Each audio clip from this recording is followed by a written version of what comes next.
In the outer hallway, she fumbled a dime from her bag, dropped it into the payphone, and called Billy Nolan. From the shadows exploded pages 100 to 101. One wonders just how much planning went into the ruination of Carrie White. Was it a carefully made plan, rehearsed and gone over many times, or just something that happened in a bumbling sort of way? I favor the latter idea. I suspect that Christine Harkinson was the brains of the affair, but that she herself had only the most nebulous of ideas on how one might get a girl like Carrie.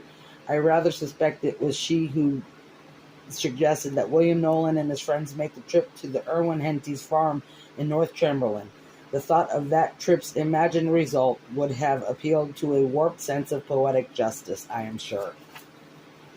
The car screamed up the rutted Stack End Road in North Chamberlain at 65. That was dangerous to life and limb on the washboard, unpaved hardpan.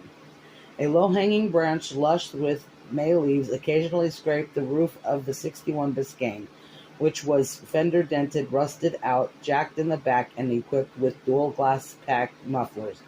One headlight was out. The other flicked in the midnight dark when the car struck a particularly rough bump. Billy Nolan was at the pink, fuzz-covered wheel. Jackie Talbert, Henry Blake, Steve Dagan, and the Garrison brothers, Kenny and Lou, were also squeezed in.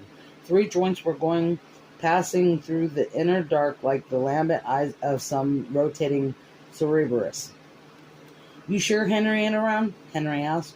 "I got no urge to go back up old Sweet William. They feed you shit." Kenny Garrison, who was wrecked to the 5th power, found this unutterably funny and emitted a slipstream of high-pitched giggles. "He ain't around," Billy said. Even those few words seemed to slip out grudgingly against his will. Funeral.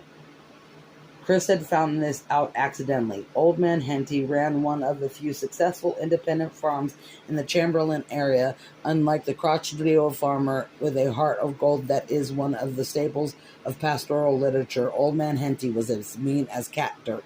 He did not load his shotgun with rock salt and green apple thyme, but with birdshot. He had also prosecuted several fellows for pilferage. One of them had been a friend of those boys, a luckless bastard named Freddie Overlock. Freddie had been caught red-handed in Old Man Henty's henhouse and had received a double dose of number 6 bird, where the good Lord had split him. Good old Fred had spent 4 raving, cursing hours on his belly in the emergency wing examining room, while a jovial intern picked tiny pellets out of his butt.